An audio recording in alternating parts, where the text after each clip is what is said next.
வணக்க மக்களே, நாம் இந்த ஆரோக்கியமான பதிவில் 60 வயதிற்கும் மேற்பட்ட நம் மூத்த குடிமக்கள் என்னென்ன மாதிரியான ஆரோக்கியமான உடற்பயிற்சிகளை மேற்கொள்ளும் போது அவங்களுடைய உடலை 60 வயதிற்கு அப்புறமும் ஆரோக்கியமாக வைத்துக்கொள்ள முடியும் அப்படின்றத பற்றி விளக்கமாக பார்க்க போகிறோம். எந்த உடற்பயிற்சியுமே செய்யாமல் இருப்பதை விட தினமும் நடைப்பயிற்சி செய்வது ஒட்டுமொத்த உடல் ஆரோக்கியத்தையுமே மேம்படுத்தும் அப்படின்றது நமக்கு தெரிஞ்சிருப்போம். ஏன்னா நடைப்பயிற்சியே சிறந்த உடற்பயிற்சி அப்படின்னு சொல்லுவாங்க. தினமும் ஏதாவது நம்மளுடைய உடல் செயல்பாடுகளில் ஈடுபட்டாதான் இதய நோய் வருவதற்கான வாய்ப்புகள் ஆரம்பித்து சர்க்கரை நோய் உள்ளிட்ட நாள்பட்ட நோய்களினுடைய தாக்கத்தை நம்ம குறைத்து கொண்டு ஆரோக்கியமாகவும் இருக்க முடியும். 60 வயதிற்கு மேற்பட்டோர் நடைப்பயிற்சியை தவிர சில உடல் செயல்பாடுகளை அன்றாடம் வாழ்க்கையில் இணைத்துக் கொள்ளணும், உடற்பயிற்சிகளை செய்யணும். அது அவங்களுடைய உடல் நலத்தையும் மேம்படுத்தும், மனநலத்தையும் மேம்படுத்தும். ஸோ அப்படிப்பட்ட மூளைக்கும் உடல் நலத்திற்கும் ஆரோக்கியம் தரக்கூடிய உடற்பயிற்சிகளை விளக்கமாக பார்க்க போகிறோம். அதை பற்றி பார்க்குறதுக்கு முன்னாடி இந்த வீடியோவுக்கு மட்டும் ஒரு லைக் கொடுத்துட்டு இந்த தகவலை உங்களுக்கு தெரிஞ்சவங்களுக்கும் ஷேர் பண்ணிவிடுங்க. ஏன்னா இது அவங்களுக்கும் பயனுள்ளதாக இருக்கக்கூடிய ஒரு ஆரோக்கியமான பதிவு தான். இது போன்ற அப்டேட்ஸ்களை நீங்கள் தொடர்ந்து பார்க்குறதுக்கு நம்மளுடைய ஹெல்த் நியூஸ் தமிழ் சேனலை மறக்காமல் சப்ஸ்கிரைப் பண்ணி வச்சுக்கோங்க. பக்கத்தில் கூடிய பெல் பட்டனையும் கிளிக் பண்ணி ஆல் அப்படின்ற ஆப்ஷனையும் செட் பண்ணி வச்சுக்கிட்டீங்க அப்படின்னா நாங்கள் போடக்கூடிய எல்லா அப்டேட்ஸும் உங்களுக்கு நோட்டிஃபிகேஷன் அடிக்கடி சேரும். சரி வாங்க மக்களே, இப்போ வீடியோக்குள்ளே போயிடலாம். மூளையும் மனநலமும் மேம்படுவதற்கு உடற்பயிற்சிகளை நம்ம செய்ய வேண்டியது அவசியம். தினமும் ஏதாவது உடல் செயல்பாடுகளில் ஈடுபடுவது உடல்நலத்தை தவிர மனநலத்தையும் மேம்படுத்துது. உடற்பயிற்சிகள் சொல்கிறவங்க பார்த்தீங்கன்னா உங்களுக்கு அந்த மனநலம் சீராக இருக்கிறதுக்கு பார்த்தீங்கன்னா மனநலம் சார்ந்த அந்த மாதிரியான ஒரு சில விஷயத்தையும் மேற்கொள்ள வேண்டியது அவசியம்.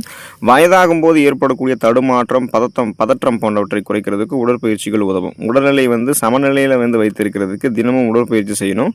உடற்பயிற்சிகள் மனநலம் மட்டும் இல்லாமல் மூளையினுடைய செயல்பாட்டிற்குமே அத்தியாவசியமானது தான். தினமும் உடற்பயிற்சிகள் செயல்பாடுகளில் ஈடுபடும் போது வயதானவர்களுக்கு ஏற்படக்கூடிய டிமென்ஷியா, பார்க்கின்சன், அல்சைமர் போன்ற மரபியல் சார்ந்த ஞாபக மறதி நோய்கள், அந்த நரம்பியல் சார்ந்த பிரச்சனைகள் எதுவுமே அவங்களுக்கு ஏற்படாது.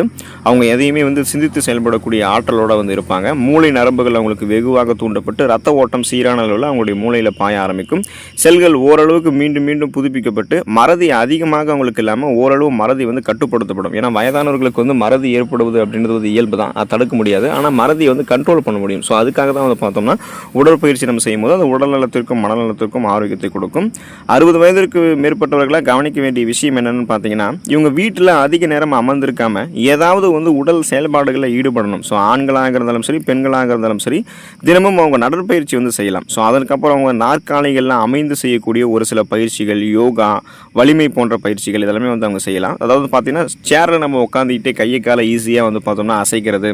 ஸோ இந்த மாதிரியெல்லாம் பார்த்தோம்னா அது வார்ம் அப் அப்படின்னு சொல்லுவோம். அதாவது நம்ம உடற்பயிற்சி செய்கிறதுக்கு முன்னாடி, எக்ஸசைஸ் பண்ணுறதுக்கு முன்னாடி செய்யக்கூடிய சின்ன சின்ன வார்ம் அப்பில் அவங்க நின்றுக்கிட்டு பண்ண முடியல அப்படின்னா அந்த சேரில் உட்காந்துட்டு பண்ணலாம். எல்லாம் ஒரு இடத்துல அமர்ந்து கூட அவங்க செய்யலாம். அதுபோல் சிறிய யோகாசனங்கள் செய்யலாம். என்னென்னு பார்த்தீங்கன்னா நம்ம பத்மாசனம் செய்வது, ஸோ இந்த மாதிரிலாம் ஈஸியாக மூச்சு பயிற்சி செய்கிறது, இதெல்லாம் செய்யும்போது அவங்களுக்கு ஈஸியாக அவங்களுடைய உடல் நலமும் மனநலமும் அவங்களுக்கு மேம்படும், உடலும் ஆரோக்கியமாக இருக்கும். அந்த மாதிரி அமர்ந்து செய்யக்கூடிய பயிற்சிகள், யோகாசனங்களை அவங்க செய்யணும்.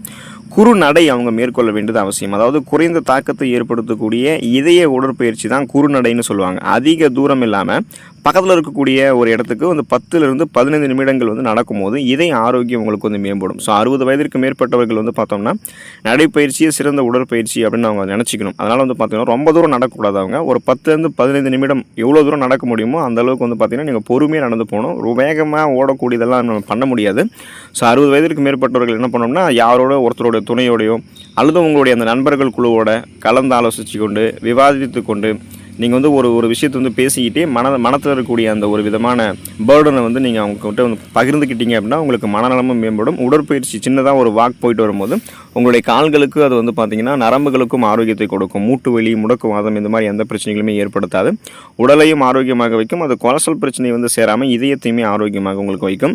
நாற்காலி பயிற்சிகள் நீங்கள் செய்யணும். இப்போ வீட்டில் இருக்கக்கூடிய நாற்காலியில் அமர்ந்துட்டு எழுந்து மீண்டும் அமரும் போது அந்த மாதிரி இந்த ஸ்குவாட் பயிற்சிகள்னு சொல்லுவாங்க. வீட்டில் இருக்கக்கூடிய அந்த நாற்காலியில் அமர்ந்து விட்டு எழுந்து மீண்டும் அமரக்கூடிய பயிற்சி தான் இந்த ஸ்குவாட் பயிற்சிகள். ஸோ இதை நீங்கள் செய்யலாம். இதனால் கீழ் உடல் தசைகள் உங்களுக்கு வலுவாகும். உடலினுடைய அந்த சமநிலை உங்களுக்கு மேம்பட ஆரம்பிக்கும். அதனால் நாற்காலி பயிற்சிகளை செய்ய வேண்டியது அவசியம். நீச்சல் பயிற்சி நம்ம செய்யணும். வாரத்தில் 1 அல்லது 2 நாட்கள் ஆறு அல்லது குளங்களில் நீச்சல் அடிக்கலாம். இந்த பயிற்சி மூட்டுகளில் உங்களுக்கு இலகுவாக்கும். அது நீச்சல் தெரிந்தவர்கள் மட்டும்தான் அதை மேற்கொள்ளணும். ஒருவேளை உங்களுக்கு இந்த 50-60 வயதிலும் நீச்சல் தெரியவில்லை அப்படின்னா நீங்கள் அதை செய்யணும் அவசியம் கிடையாது. வேணுமென்றால் நீங்கள் ஒருவருடைய உதவியோட அல்லது அந்த ரப்பர் போன்ற பாதுகாப்பு சாதனங்களோட மூழ்கக்கூடிய அமைப்பு இல்லாத நம்மளை பார்த்தோன்னா மிதக்க வைக்கக்கூடிய அந்த சாதனங்களை பயன்படுத்தணும். வாரத்தில் 1 அல்லது 2 நாட்கள் ஆறுகள்லையோ குளங்கள்லையோ அல்லது சின்ன சின்ன நீச்சல் தொட்டிகளையோ நீச்சல் அடிச்சிங்கன்னா உங்களுடைய மனதும் ஆரோக்கியமாக இருக்கும். அந்த பயிற்சிகள் உங்களுடைய மூட்டுகளையுமே இலகுவாக்கும். அதனால் நீச்சல் பயிற்சியும் செய்யலாம். சுவரில் வந்து புஷ்அப் செய்யலாம். சின்ன சின்னதாக புஷ்அப் வந்து செய்யணும். மேல் உடலினுடைய தசைகளை வலுப்படுத்துவதற்கு சுவரில் வந்து புஷ்அப் செய்யலாம்.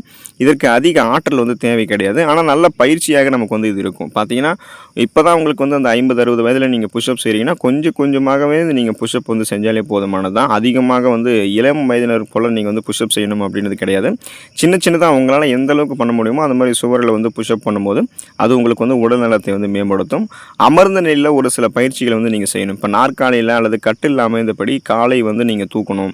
இது வந்து கால் தசைகளை வலுப்படுத்தக்கூடிய பயிற்சி. தடுமாறி கீழே விழக்கூடிய அபாயத்தை வந்து இது வந்து குறைக்கும். ஸோ அதனால் வந்து பார்த்திங்கன்னா கால்களை வந்து வலுப்படுத்தி நரம்புகளில் அதே போல் உங்களுக்கு இருக்கக்கூடிய தசைகளில் இறுக்கங்கள் ஏற்படாமல் அதை தளர்வாக உங்களுக்கு ஓரளவுக்கு வைத்திருக்கும். அதாவது அது இயங்கக்கூடிய அளவுக்கு அதை தளர்வாக வைத்திருக்கும். ரொம்பவும் தளர்ச்சிகளை ஏற்படுத்தாது. ஒற்றை கால் சமநிலையை வந்து நீங்கள் மேற்கொள்ள வேண்டியது அவசியம். இந்த பயிற்சி சமநிலையை பராமரிக்கிறதுக்கும் உங்களுக்கு உதவிகரமாக இருக்கும். உங்களுடைய உடலை வந்து ஆரோக்கியமாக வைக்கும்.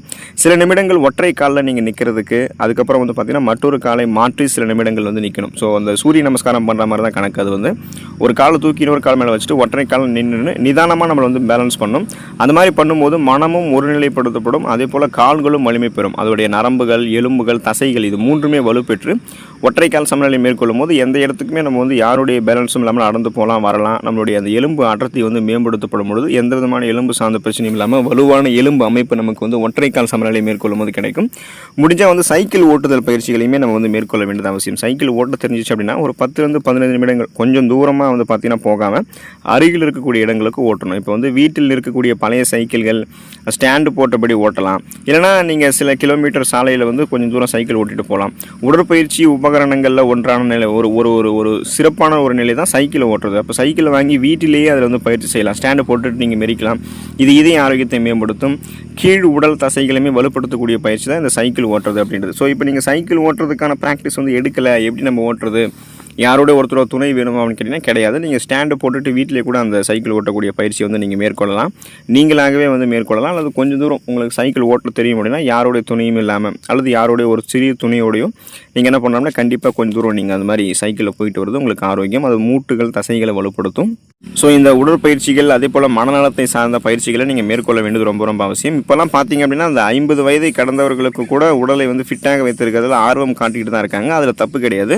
ஆனால் அவங்க வந்து சில உடற்பயிற்சிகளை வந்து மேற்கொள்ளணும். ஸோ இப்போ குறிப்பிட்டிருக்க மாதிரி இந்த மாதிரி உடற்பயிற்சிகளை வந்து செய்வது அவங்களுக்கு ரொம்ப ரொம்ப நல்லது. காரணம் இந்த மாதிரி 40லேருந்து அந்த 40 வயதுக்கு மேற்பட்ட 50-60 வயதை வந்து நீங்கள் கடக்கும்போது இயல்பாகவே உங்களுடைய உடலில் சில மாற்றங்கள் குறிப்பாக நடக்கும். தடுமாற்றமெல்லாம் உங்களுக்கு நிகழ தொடங்கும். வயதாகும் போதே நம்மளுடைய உடல் வந்து வலிமை கொஞ்சம் கொஞ்சமாக வந்து குறைய தான் ஆரம்பிக்கும். எலும்புகளோ, நரம்புகளோ, தசைகளோ நமக்கு வந்து வலிமை இழந்து தான் போகும். அதை ஓரளவேனும் நம்ம வந்து ஆரோக்கியமாக வைத்துக் கொள்வதற்காக தான் உணவுகளை வந்து எடுத்துக்கொள்கிறோம். ஸோ உணவுகளை காட்டிலும் உடற்பயிற்சிகள் வந்து மிகவும் முக்கியத்துவம் வாய்ந்தது அப்படின்றதால தான் இந்த மாதிரி சின்ன சின்ன உடற்பயிற்சிகளை நீங்கள் மேற்கொள்ளும் போது மனதும் உடலும் ஆரோக்கியமாக இருக்கும். வேணுமென்றால் நீங்கள் வந்து உடற்பயிற்சி செய்வதற்கு ஒரு உடற்பயிற்சி நிபுணரை வந்து கூடவே வச்சுக்கிறது நல்லது. ஸோ இப்போ நம்ம ஃபேமிலி டாக்டர்ஸ் வச்சிருக்க மாதிரி உடற்பயிற்சி நிபுணரை கூடவே வச்சுக்கிட்டு அவங்களுடைய சப்போர்ட்டோட நம்ம இதெல்லாம் பண்ணோம் அப்படின்னாலுமே நமக்கு அது ஆரோக்கியம் தான் கொடுக்கும். தொடர்ந்து இந்த மாதிரி விஷயங்கள் வந்து பண்ண பாருங்கள். 50-60 வயதிலையும் ஆரோக்கியமாக இருக்கலாம். அடுத்த ஆரோக்கியமான பதிவில் மறக்காமல் சந்திப்போம். நன்றி மக்களே.